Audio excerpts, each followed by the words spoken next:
నమస్కారం uptake jobs కి స్వాగతం. నేను మీ వివేక్. ఇవాళ మనం కరెంట్ అఫైర్స్ లో డిస్కస్ చేయబోయే అంశాలు సైక్లోన్ హమూన్. ఈ హమూన్ అనే పేరు ఏ దేశం ఇచ్చింది, అసలు ఇంతకీ హమూన్ ఆ పదం యొక్క అర్థం ఏంటి, అలానే global media and information literacy week ఎప్పుడు సెలబ్రేట్ చేసుకుంటారు, అలానే ఎవరిని ఫస్ట్ బ్లాక్ యాక్షన్ హీరోగా గుర్తించారు, ఇవన్నీ కూడా మనం ఈ వీడియోలో పూర్తిగా డిస్కస్ చేద్దాం. మరి ఇంకెందుకు ఆలస్యం, let's get into the details. Let's get into question number 1. Cyclone Hamoon was named by which country?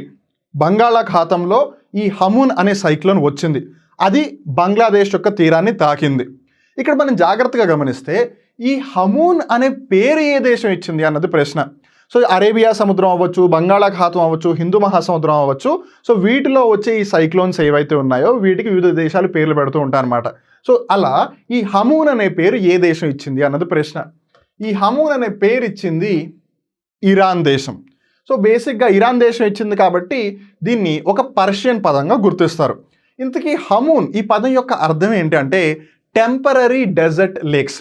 మామూలుగా ఎడారులలో నీరు అనేది ఉండదు, ఒకవేళ నీరు ఎక్కడైనా లభించినా సరే దానిని ఒయాసిస్ అంటారు. అలా ఈ వర్షం పడడం వల్ల తాత్కాలికంగా ఏర్పడ్డ ఒక చిన్న చెరువు ఎక్కడ ఎడారిలో, దాని అర్థం వచ్చే పదమే ఈ హమూన్ అనమాట. సో ఎవరిచ్చారు ఈ పదాన్ని? ఇరాన్ దేశం ఇచ్చింది.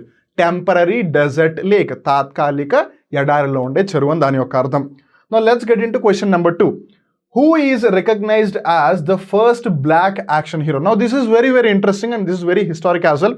మనలో చాలామంది కోవిడ్ 2020-2021 ఆ పర్టికులర్ టైం పీరియడ్లో లేదు కొంచెం అటు ముందుగా కూడా బ్లాక్ లైవ్స్ మ్యాటర్ ఒక పెద్ద ఉద్యమమే జరిగింది.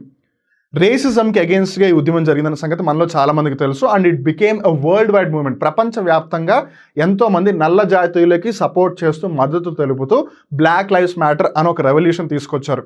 ఇక్కడ మనం జాగ్రత్తగా గమనిస్తే ఇది ఇప్పుడు రీసెంట్గా వచ్చింది కాదు, ఎప్పటి నుంచో ఉంది. మరీ ముఖ్యంగా ఈ రేసిజం ఏదైతే ఉందో, బ్లాక్ వర్సెస్ వైట్, వైటే గొప్పవాళ్ళు, బ్లాక్ వాళ్ళు మంచోళ్ళు కాదు, లేదు దేనికి పనికిరాని వాళ్ళు అని ఈ ఐడియాలజీ థాట్ ప్రాసెస్ ఏదైతే ఉందో ఇది అమెరికా అటువైపు ప్రాంతంలో చాలా ఎక్కువగా ఉంటుంది. కానీ అలాంటి అమెరికాలోనే ఒక పాయింట్ ఆఫ్ టైంలో ఒక యాక్షన్ మూవీ చేయడం, ఆ యాక్షన్ మూవీ కూడా ఒక బ్లాక్ హీరోని పెట్టి చేయడం, that was a very big thing అని చెప్పాలి. అయితే అలా ఎవరైతే ఫస్ట్ బ్లాక్ యాక్షన్ హీరోగా గుర్తించబడ్డారో ఆయన రీసెంట్గా ప్యాంక్రియాటిక్ క్యాన్సర్తో మరణించారనమాట. But who is that person అన్నది ప్రశ్న. ఆయన పేరు రిచర్డ్ రౌండ్ ట్రీ. ఆర్ఆర్ అని గుర్తుపెట్టుకోవడం మీకు ఈజీగా ఉంటుంది. Richard round tree. ఈయన షాఫ్ట్ అని ఒక సినిమాలో టైటిల్ రోల్ ప్లే చేశారు. He was the main lead.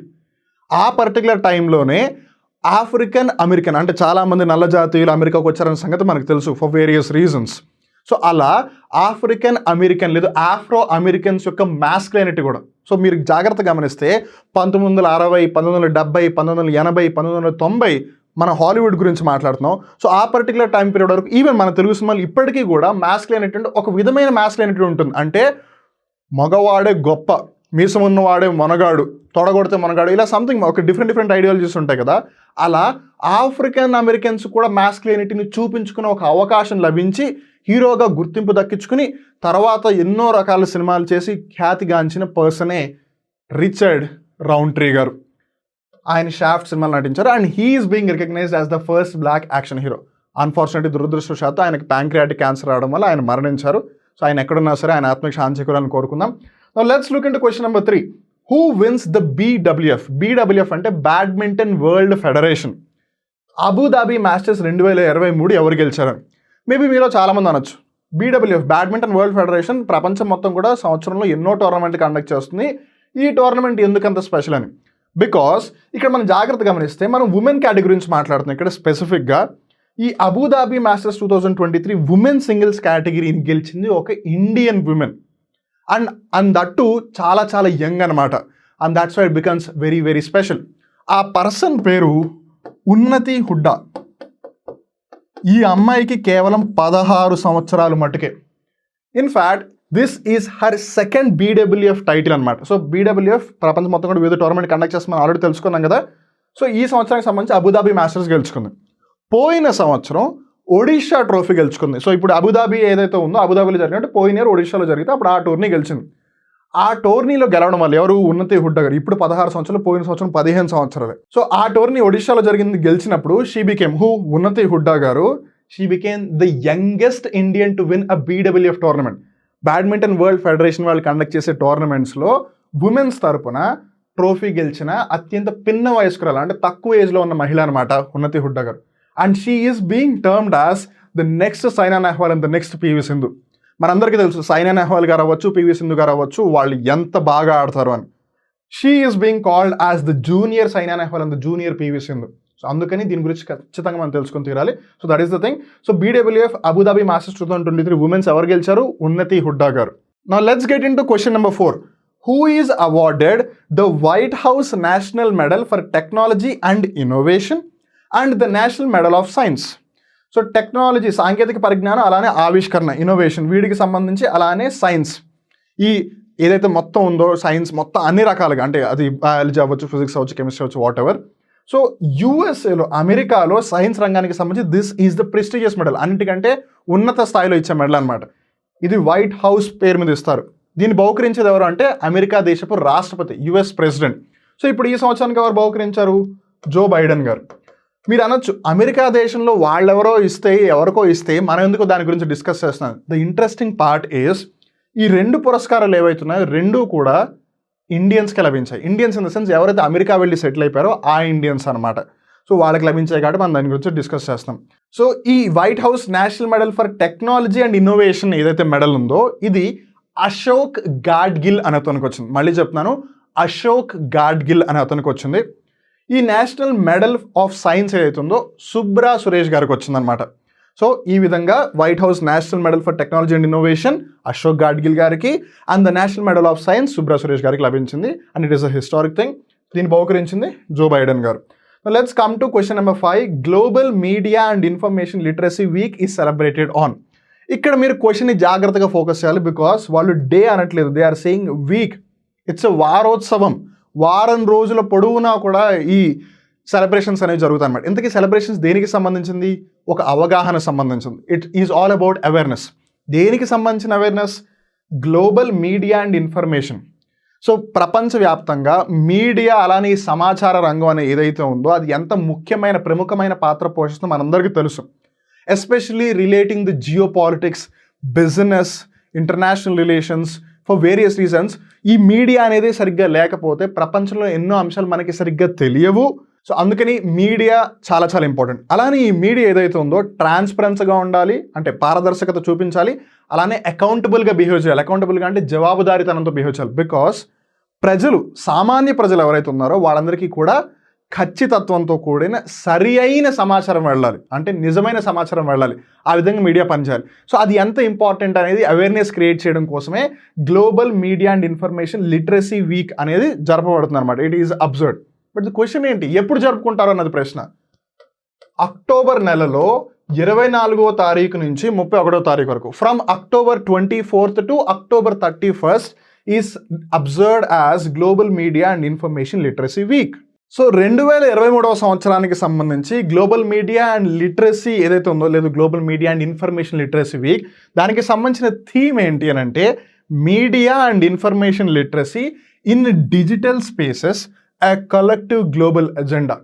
So మరీ ముఖ్యంగా మనం గమనించినట్టయితే 21వ శతాబ్దం మొత్తం కూడా డిజిటల్ వరల్డ్ అయిపోయింది.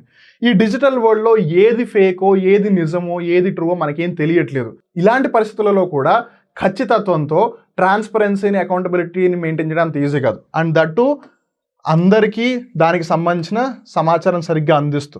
So it is a collective global agenda. అది కేవలం ఇండియాదో లేదా అమెరికాదో కాదు, ప్రపంచం మొత్తానిది అన్నది ఈ సంవత్సరం యొక్క థీమ్ అనమాట. అలానే ఇక్కడ మనం ఇంకో 2 విషయాలు చాలా జాగ్రత్తగా గుర్తుపెట్టుకోవాలి. And this is related to sports and this is related to Indian men's national cricket team. ప్రస్తుతం ఇండియాలో వరల్డ్ కప్ జరుగుతుందన్న సంగతి మనకు తెలుసు. ఈ వరల్డ్ కప్లోనే భాగంగా మహమ్మద్ షమి అలానే శుభ్మన్ గిల్ వీళ్ళిద్దరూ కూడా 2 రికార్డులు క్రియేట్ చేశారు. ముందుగా Shubman Gill is the fastest person to reach 2000 ODI runs. అంటే ODI వన్ డే ఫార్మాట్లో, అంటే 50 ఓవర్ల ఫార్మాట్లో అందరికన్నా వేగంగా 2000 పరుగులు పూర్తి చేసిన క్రీడాకారుడు లేదు క్రికెట్ ప్లేయర్ అనమాట శుభ్మన్ గిల్. 38 ఇన్నింగ్స్లలో చాలామందికి ఇప్పటికీ మ్యాచ్కి ఇన్నింగ్స్కి తేడా తెలియదు.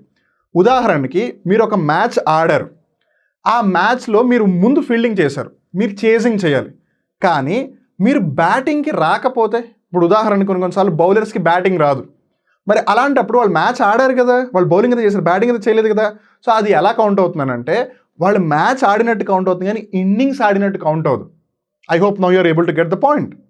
సో ఇప్పుడు కొన్నిసార్లు బౌలర్లు మ్యాచ్ ఆడతారు కానీ వాళ్ళతో బౌలింగ్ వేయించరు, సో మ్యాచ్ కింద కౌంట్ అవుతుంది, ఇన్నింగ్స్ కింద కౌంట్ అవుతుంది అనమాట. సో అలా శుభ్మన్ గిల్ 38 ఇన్నింగ్స్లలో పూర్తి చేశాడు. ఇంతకుముందు ఆ రికార్డ్ హషీమ్ ఆమ్లా పేరు మీద ఉండేది. హషీమ్ ఆమ్లా సౌత్ ఆఫ్రికా దేశానికి సంబంధించిన క్రికెటింగ్ లెజెండ్ అనమాట. గుర్తుపెట్టుకోండి, సౌత్ ఆఫ్రికా క్రికెట్ టీమ్ని, క్రికెట్ జట్టుని స్ప్రింగ్ బ్యాక్స్ అని అలానే ప్రోటీస్ అని కూడా పిలుస్తూ ఉంటారు. అండ్ 2023కి సంబంధించి సౌత్ ఆఫ్రికా, ఇండియా రెండు కూడా మంచి ఊపులోనే, జాగ్రత్త గుర్తుపెట్టుకోండి. Now coming to Mohammed Shami. Mohammed Shami has created history to become the only Indian, or rather we can say the first Indian to take 5 wicket hauls. ఎన్ని? 2 పైగా. ఒకసారి 5 వికెట్లు ఒక ప్రపంచ కప్లో తీయడమే చాలా కష్టం అంటే, ప్రపంచ కప్ క్రికెట్ చరిత్రలోనే ఇండియన్స్ తరపున 2 5 వికెట్ హాల్స్ తీశారు. ఒకటి 2019వ సంవత్సరంలో ఆఫ్ఘనిస్తాన్ మీద, ఇన్ఫ్యాక్ట్ అప్పుడు మహమ్మద్ షమి హ్యాట్రిక్ కూడా తీశాడు. ఇంకోటి 2023వ సంవత్సరంలో న్యూజిలాండ్ మీద. ఇలా he became the very first Indian to take 2 5 wicket hauls in cricket world cups. So that is Mohammed Shami and Shubman Gill for you. ఇది కూడా జాగ్రత్తగా గుర్తుపెట్టుకోండి. ఇక్కడితో ఇవాళ కరెంట్ అఫైర్ ఎపిసోడ్ ముగుస్తుంది. మళ్ళీ ఇంకో రోజు ఇంకో కొత్త కరెంట్ అఫైర్ ఎపిసోడ్లో కలుద్దాం. అప్పటి వరకు చూస్తున్నానండి అప్టేక్ జాబ్స్. మిమ్మల్ని మీరు అప్డేట్ చేసుకుంటూ ఉండండి. నేను మీ వివేక్. నమస్కారం.